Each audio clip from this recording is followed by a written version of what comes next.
Welcome, everybody, to the Skills for Healing Weekend Retreat.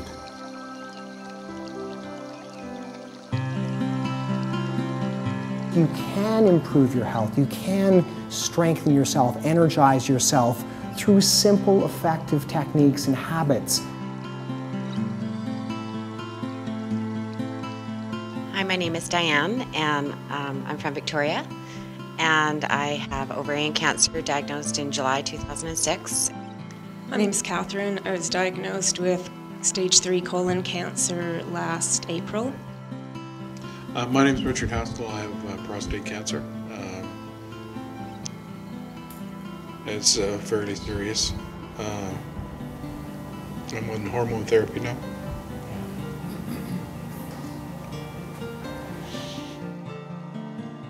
Hi, I'm Patty, and I've been diagnosed this January with stage 3 breast cancer.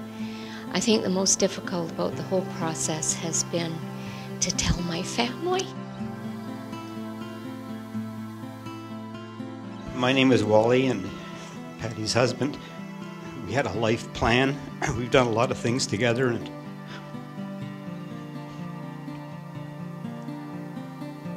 I don't want it to end.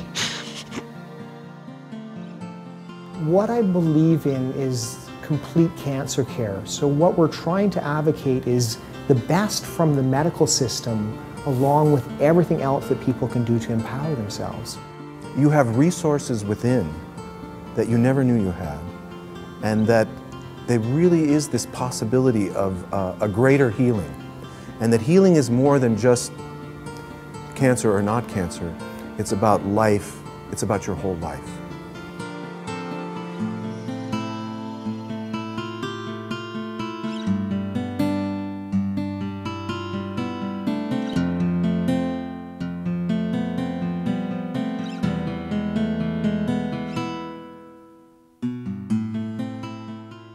I had just started working as a realtor.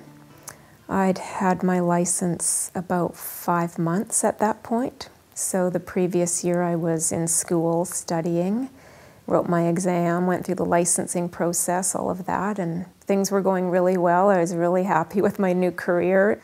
But yeah, I was perfectly healthy. You know, I always felt that I ate really well, I exercised, I was perfectly healthy, right? So, it was a shock. I was working very hard. I'm a nurse educator, and I was teaching a very, very demanding course, and it took all of my time. It took over 80 hours a week. Wally was building the house on Pender, so he was over there, I was over here working. So we were both working hard, almost getting to the point of living our own lives. And the thing was, we'd get together on the weekends, and we'd say, "Isn't this great? We're both doing what we love to do, but we're not seeing a lot of each other. We're paying a price for it. We knew we were paying a price. We thought, well, we're both happy. We think, Mm-hmm. But cancer turned that around. Well, to tell you the truth, before I heard the word cancer, life was very busy. It was career. I'm not a mother. We weren't able to have children, so my work became who I was. And so I loved it. I thought I loved it. And I thought I was happy. But actually now, 2 years later, I realize what happiness and contentment is. I drive truck for Canada Post. I drove a 5-ton truck out to the airport in Sydney and that. And due to lack of concentration and just getting so tired from the medications, I'm not able to work. All of a sudden, you're dealing with your own mortality, where I never thought of my own mortality before. Obviously, we all realize we're going to go somewhere at some time, but to be given an actual timeline for that to happen, or could happen, all of a sudden changes your thoughts, things you're not willing to wait for before, or you were willing to wait for, I'm not willing to wait to do now. Well, when I was a medical student, I didn't know what kind of doctor I was going to be, and I was interested in psychiatry, I was interested in addictions, and I had that wonderful moment in life where the life actually chose what it was going to offer me, or pushing me in the direction that was right for me. And it was in a library where the book falls into my lap type thing. And the book was Love, Medicine, and Miracles by Bernie Siegel. And just reading that book, something deep in my heart, deep in my soul really said, this is it. This is what you should be doing with your life. And I can remember crying and just really knowing that I wanted to be in support groups. I wanted to be a cancer doctor. And it's really been my passion ever since. I have been teaching mindfulness, and I've been involved with meditation for almost 30 years. And part of meditation is the compassion and wanting to help, wanting to offer something back. That's what meditation is all about. And so I had felt that my mother had cancer, my uncle had cancer. I felt drawn to help people, and I had a sense that these people really need this.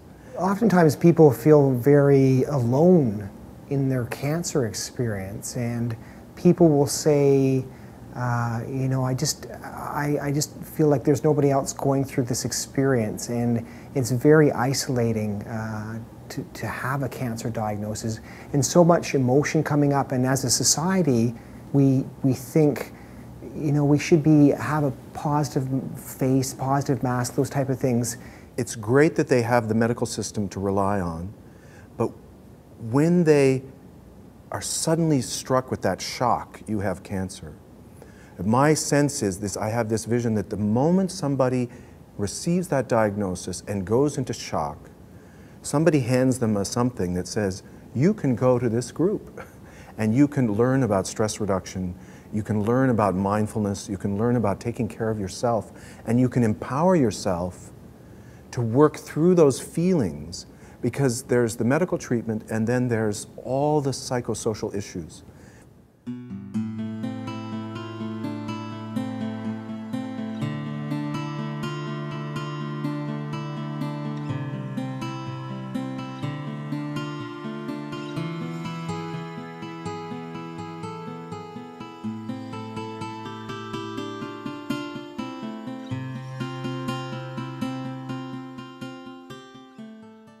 It can be very intimidating to sit in the circle, and people can feel nervous and so on. But just your showing up, I think, sends a tremendous message to your body and to your spirit about healing and wholeness.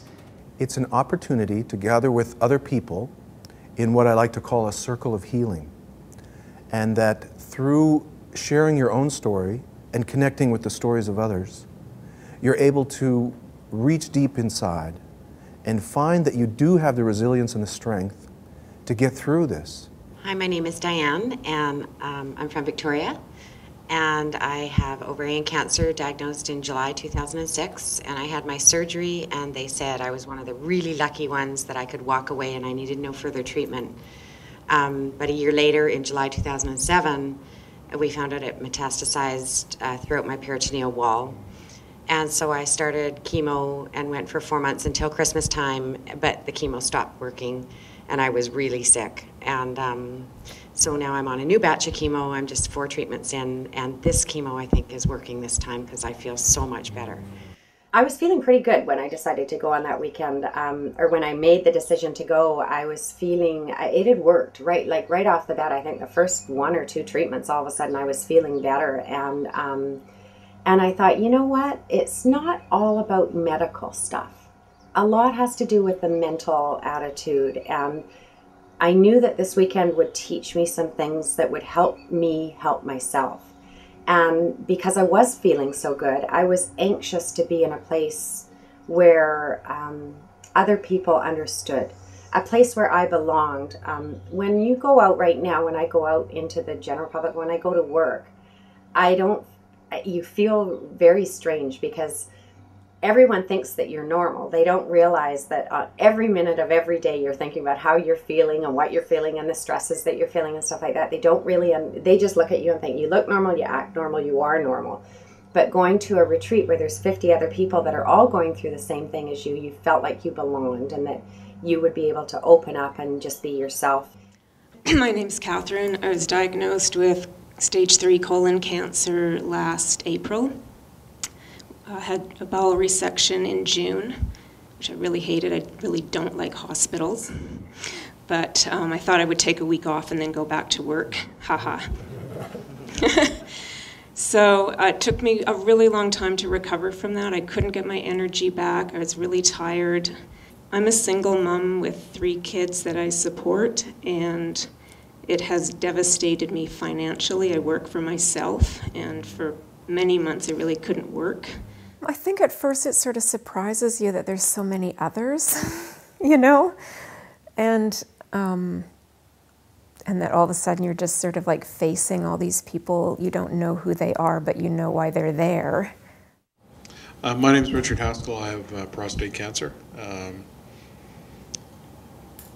It's fairly serious. I'm on hormone therapy now. I work on race cars as a hobby and travel over the Northwest and the Southwest United States. And guys generally don't talk about their feelings a whole lot. And I have found that quite interesting. My mother just passed away 3 weeks ago with a brain tumor. And I hope to get some skills out of this weekend. Well, when they started to talk and tell why they were there, when it kind of opened up, you just thought, well, I think I'm in the right place here. You know, there was people that were in all stages of treatment. So we thought, well, we're in one of those stages. We're at the beginning of this work. Hi, I'm Patty, and I've been diagnosed this January with stage 3 breast cancer. And we've just learned that some of these screening tests have shown up some other things that we don't want to know about. But there they are, and we'll have to deal with that. We don't know what the treatment plan is yet. That's very difficult. I think the most difficult about the whole process has been to tell my family.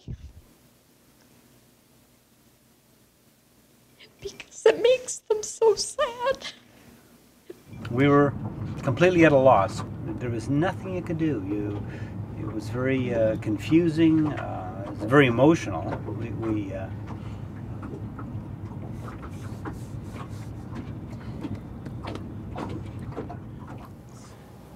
It's been an emotional roller coaster, and that's been very difficult.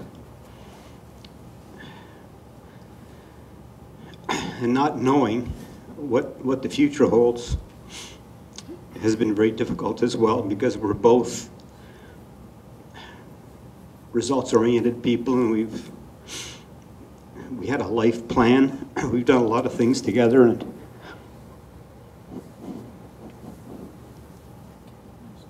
I don't want it to end. Yeah. We were interested to see what we could learn to help us deal with what we were experiencing at that time.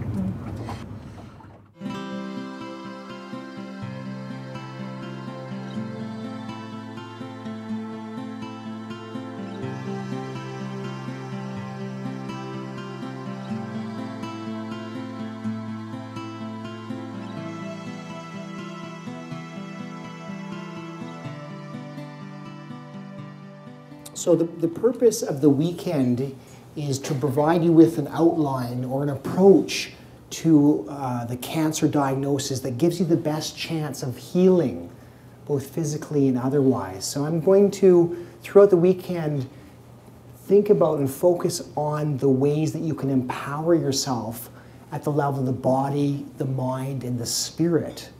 What I believe in is complete cancer care. So what we're trying to advocate is the best from the medical system along with everything else that people can do to empower themselves. It's very exciting times right now because there's a whole burgeoning field of science that shows that the simple, effective health habits at the physical level actually have a tremendous influence in your health and your well-being. So I want to share that with you.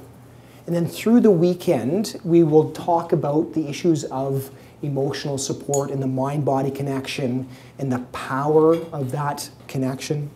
Getting the best from the medical system, I highly endorse that medical care. It's based on sound science. But then beyond that is empowering yourself at the level of the body, which I'll talk about tonight. So exercise, diet, weight, sleep, and relaxation techniques, which we'll learn throughout the weekend there. I completely changed my diet. So, and I think the way my body uses food is completely different too, you know. So, you know, you do become very aware of what's going in and out kind of thing, right? If you remember one thing about how you can empower yourself, it's that exercise, exercise, exercise. It's very clear the benefits in terms of your health, your heart, your sleep, your energy, etc., etc. And then all the, you know, exercise, you know, the doctors recommended yoga, meditation, you know, all these relaxation techniques. Well, you have to fit all of that into your day somehow.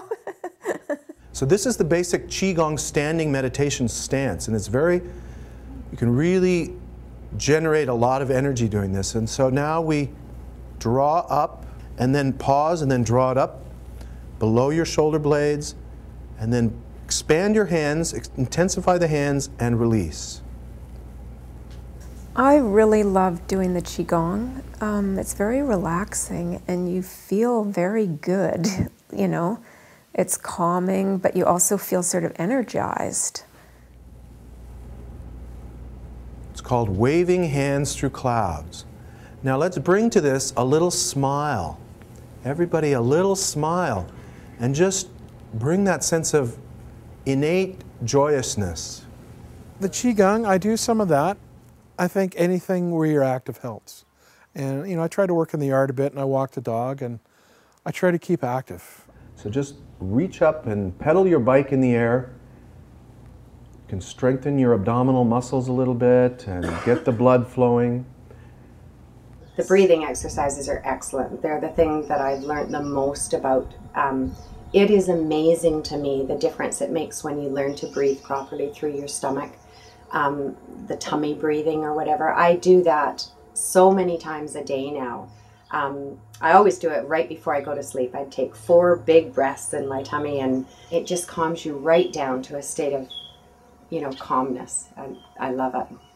I just said to my wife last night, since we've been doing this different breathing techniques and de-stressing and that, I've always had neck and shoulder problems from a car accident and from stress. And I just realized that I haven't had any problems for like a month. None whatsoever. Like I don't have to go for acupuncture. I don't have headaches, well, from that anyway. Yeah, so it really works well. And I would be, before that, you know, like, well, whatever, you know. But works well. Mm-hmm.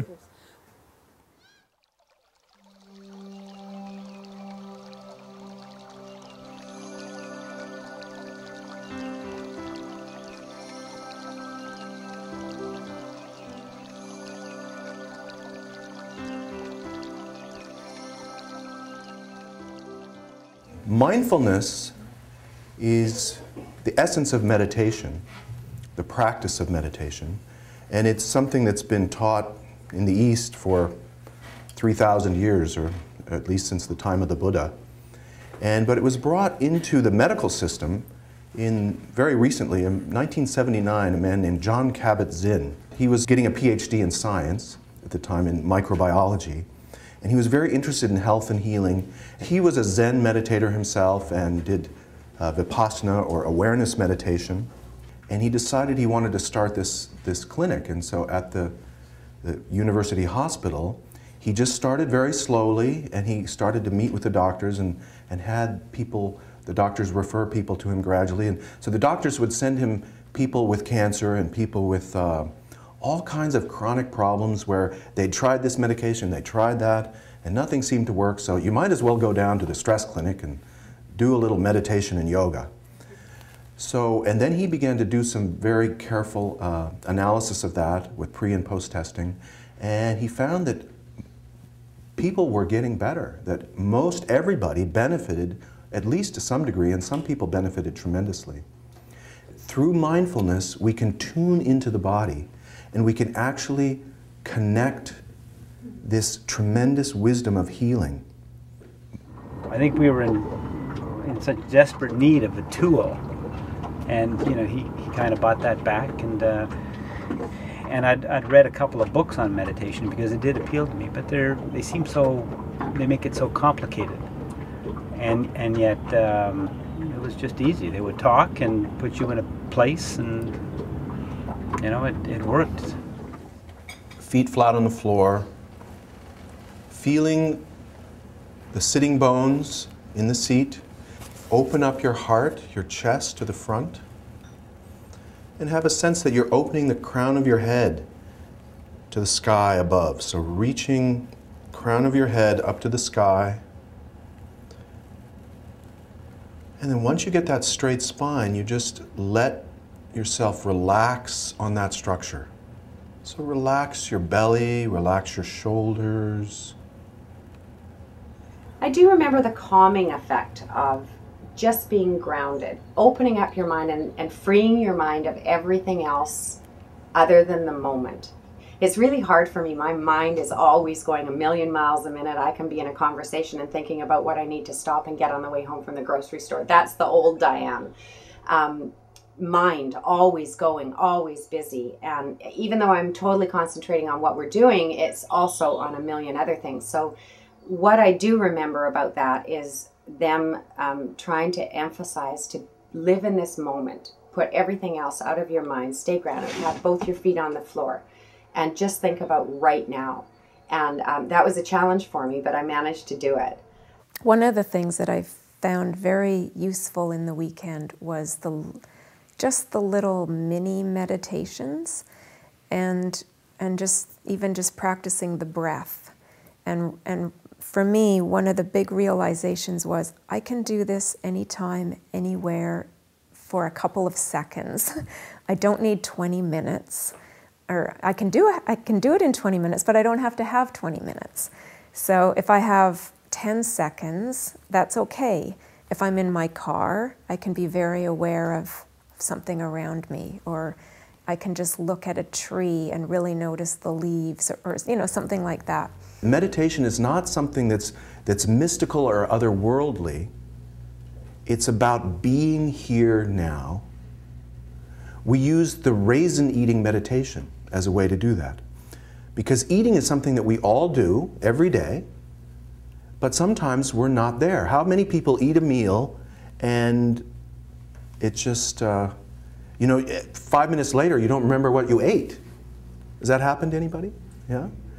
So what we do is eat one raisin, one or two, mindfully, to pay attention while you're eating the raisin. So we could go and pass the raisins around. So as the raisins come along, we're going to take the time to take a raisin, one or two or three, and use all of our senses to appreciate it. So there's your fingers and your sensory awareness. There's the visual sense. The thing is to really bring your mind into the present moment to actually experience this little dried up piece of fruit. That raisin eating exercise was great because it made you very aware of what is that in my mouth, you know? And like, how often do we eat and we don't even really pay attention to it, you know? So I thought that was really helpful, and I think for a lot of people, maybe it's their first introduction to that whole idea. But for me, it was one that I could really carry with me and continue to use. And I feel so good about that. It's, I'd say, one of the big changes for me.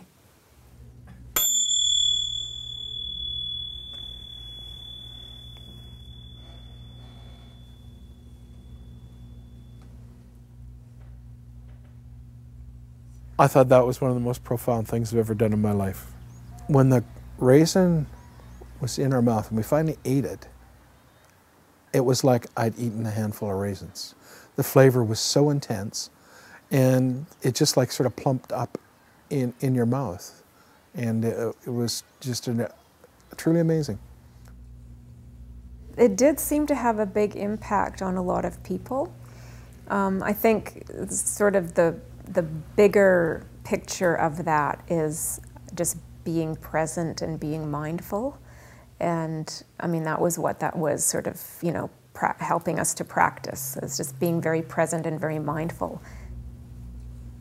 When you focus on something like that and really think about it, it's amazing what we miss in life because we're just in such a rush with everything. When you eat fast, and that raisin exercise was amazing. I didn't realize the texture of the raisin, the hardness of the outside, the softness of the inside, the flavor. It was great. It was probably one of the highlights of the weekend.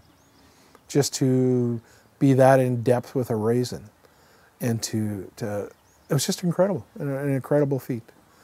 Yeah, I would like to be able to teach people what that felt like. That would be a pretty cool accomplishment in life.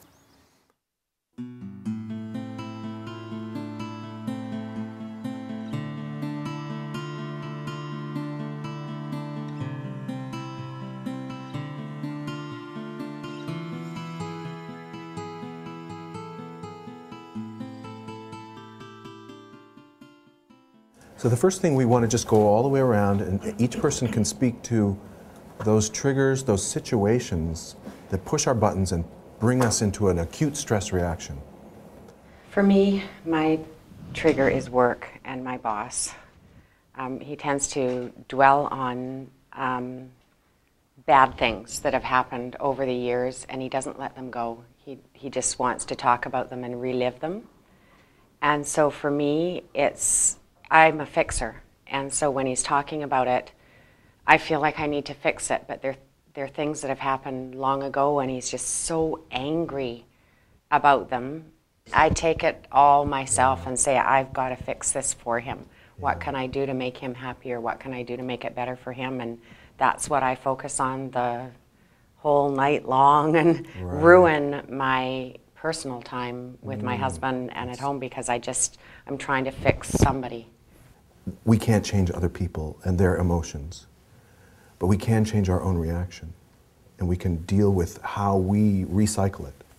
So we'll be talking more about that all day. You almost feel guilty about it, though. Like, yeah, I feel but that's guilty. your training. Normally we don't talk about stress in our lives, and I just remember it was good to get it out and talk about it with other people that had the same type of stresses. It felt good to be in a small group that you were able to open up with them and admit that you have stress and how you deal with it, or if you even deal with it. People didn't want to be around me if, you know, you're always so angry and negative talking, just a negative attitude, and so people don't really, why would they want to be around you? So you tend to shoo your friends away, which makes it worse for you emotionally because then you're going through it alone, you know. But like as I said, I have been working on it, and I'm doing way better now, and I just can't believe the number of people that are commenting on the difference in person and personality, and how much better it is, how much more they like me, and how much more supportive they are of me. It's easier to support you now. It's so much easier, and it's so much easier to welcome them. I just can't believe that I lived 50 years like that. And took me this long, and took cancer to teach me that, because it is cancer that taught me. To just have an opportunity to talk about what's happening, and that alone is healing. I worked for big companies. I had my own business. I've always seen myself as a leader and take control, and I'm results oriented. But with this, when you get things happening that you have no control over, you can't fix. It's a whole different ballgame. Yeah. Just breathe into it and be present. You're not supposed to cry. Yeah. And yet that's a very healthy response. Just to face that it's beyond your control. Yeah. We can all just take a minute and be with that. Yeah. So you fight back the tears. There becomes a conflict, huh? Where it's welling up with all the power within you, and you're also pushing it down with all the power that you have, and you end up with a real. Yeah, because I've never done that. I've been able to deal with it, or, you know. Yeah. If there's aggression, I've had no problem with it. That's. Yeah. But this, there's nothing to lash out against. There's nothing to, you know, find the cause and fix it. Right. And it hurts, you know, people that I care about. I thought it was a really valuable time, didn't you, Wally? Oh, very much so. And you know, when you're, and maybe it's more so with guys, you're not comfortable with spilling your guts, you know, and showing your emotions. And Tim managed all those situations between men and women very well. You felt safe. We can let go of those messages that say, you know, men are not supposed to cry, and just really be with your experience as it is and honor yourself for what you're feeling. Yeah. I think there's a lot of goodness in that energy that's welling up. It's your love for your family, and you're expressing that directly. Yeah. So let it, you know, I want to encourage you, let it come. Let it be there. It's okay. Thanks. Yeah.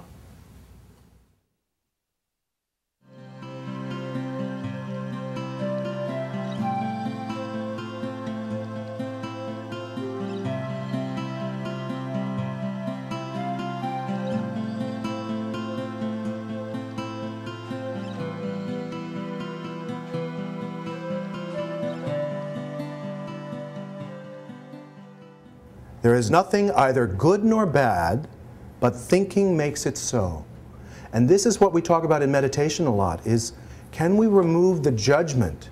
Even when we're experiencing pain or suffering, can we remove the judgment and the label, this is bad. Uh-oh, this is bad. I don't like this. When we judge it, we actually end up making it worse. If we just touch everything mindfully as it is, it's another experience. We don't need to label it as good or bad.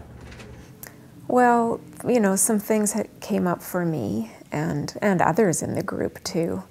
Mine was around some reactions that I'd had with my family. I think after sort of 6 months after my surgery was when it really started to hit me that I was really alone in this. I went to a family member and said, you know, would you be willing to, you know, because I'm a single parent, so I don't have a partner, and I want to be supportive to my kids, and they're very supportive to me, but I don't want to expect them to sort of look after me either, right? So I said, would you gather the family together, meaning my siblings and, you know, that sort of thing, to support me? And the answer came back, no. So why won't any of the people in my life help me? Why do I attract people who reject me? And why doesn't anyone understand me, was what I wrote down. I still struggle with how much of it is about me and how much of it am I able to change, or is it just the way it is? Right, well this is an interesting place in terms of kind of like the spiritual perspective, or recognizing that everything like that has nothing to do with your essential nature. You know? Any of these things, they're conditioned, they're impermanent, they can change. So now we're uncovering that thought, uncovering that underlying belief, and flipping it on its head. So can you, I think you did a good job writing those, but if you just take those and just say the opposite of those. Just say the opposite of those statements. People in my life help me. Let that sink in for a minute. Say it again.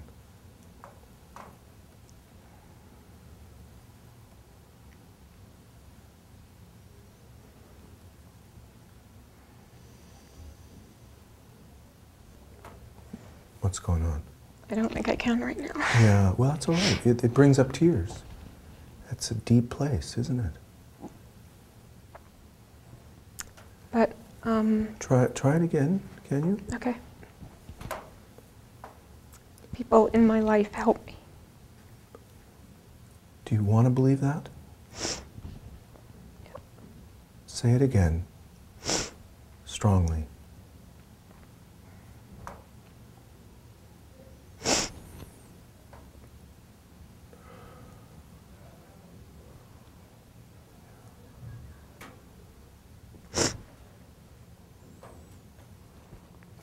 Right now. Yeah, it's okay. You're doing great. You're very brave. This is the wound that needs to be healed, right?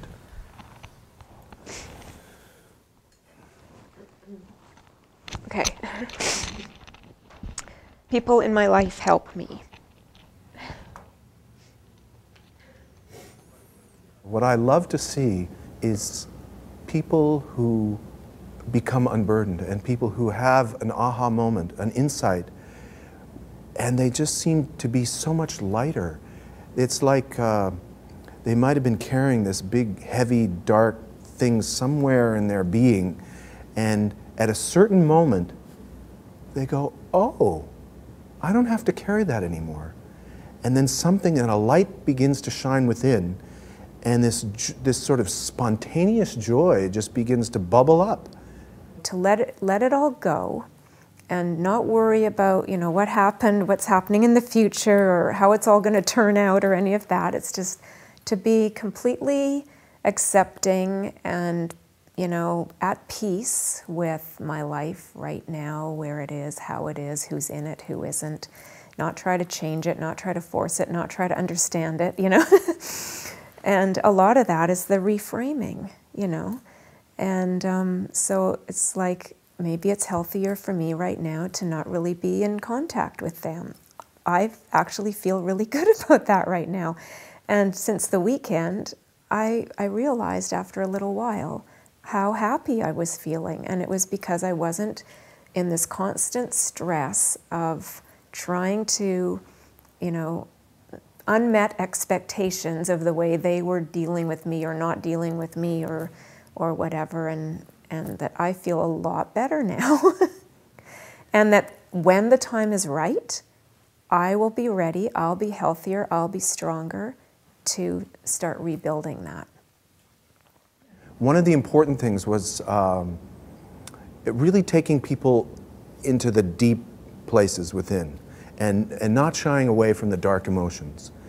Because my sense right off the bat is trusting that if people touch upon that which they're most afraid of and that which they've been holding back all along, that they find that they feel liberated. When they can actually relieve themselves of that burden, they feel so much better, and it's just kind of a lightness of spirit that comes from that. That's when the true healing begins in my mind, is when people can go to the difficult stuff, work with that difficult fears, anxiety, frustrations, whatever it is, feelings of not being worthy, when they can go into that sense and have a conversation about it, then as a facilitator, I don't need to do anything. There's a natural healing capacity that comes up and helps people. You know, we try to create an environment where people feel so safe that if they have been hiding something, over the course of the weekend they bring it out and they lay it on the table, and then they let go.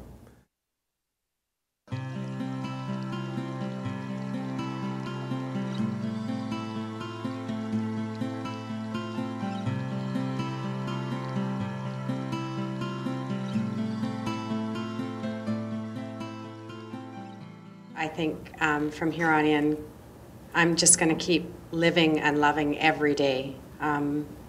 I'm not going to stop planning anything. It does when you get hit with the diagnosis or re-diagnosis. You stop everything and put everything on hold. But you know what?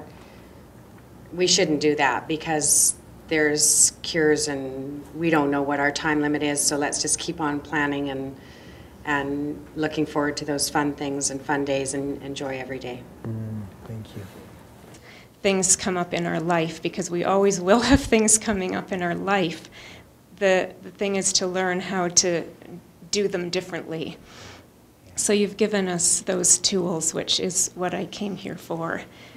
What I've learned is that there is an emotion that I didn't know that I had, and that I can use that and grow with that. And I'd hoped to come here and learn some tools to help my journey through the cancer experience, and what I've come away with is a whole toolbox. And I thank all of you. Thank you. What I was amazed with is how a group of people could go from Friday night to Sunday and just be so open about your innermost feelings. That amazed me, and with both myself and my wife, and how it just felt so good for people to share that much pain and that much fear and anxiety, and it just felt great.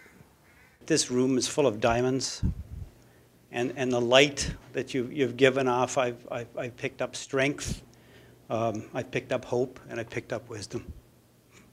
The doors were all slammed shut, and now it's opened up a bit. We were floundering, and we'd had a real setback in news, and we didn't have a treatment plan. I was feeling very almost abandoned, like, okay, I guess I'm done. And trying to be a little bit positive, and I think the workshop did, I don't know, I think it gave us hope. And I would do it again in a heartbeat. Yeah, yeah, for sure. We would, I'm sure we both would. Yeah. And it wasn't only because of the retreat and how it was set up, but it was the bonding and meeting all those other people that, they gave you hope. Do you know, it's been a really healing journey for me. I don't know what it is. It's kind of like the book that fell off the shelf again. I'm being buoyed along by something much bigger than myself. I just really celebrate people's lives and the grit and the beauty that they have within and that they bring out in this process. So it's just a complete joy, and it leaves me more energized and more refreshed. Well, for me, like being with all those other people with cancer, it, for me, put things really in perspective. I ended up just leaving there feeling so lucky, and everybody's situation is different, but just really realizing that, like, I really am lucky.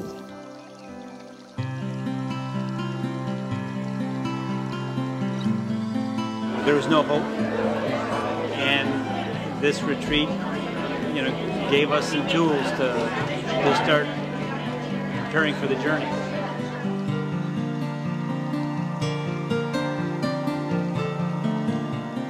I think they've really created an environment of trust, openness, real generosity.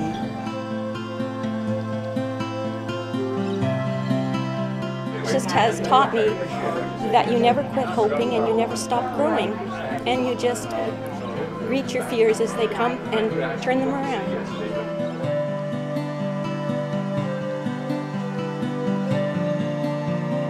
I can't imagine having missed this. It's just such a great opportunity, and I find it actually surprising and amazing.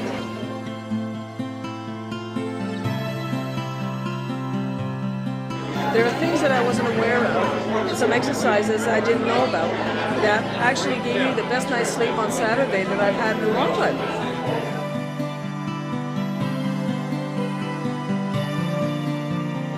I feel like a whole weight has been taken off me. I do.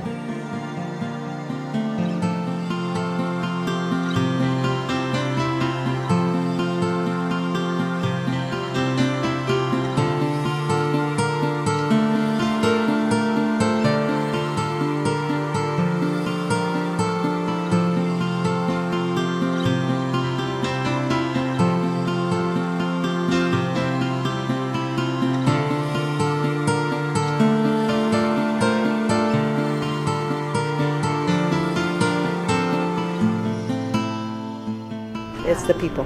They, there's some pretty incredible human beings in this room. So, yeah, I feel privileged to be a part of it.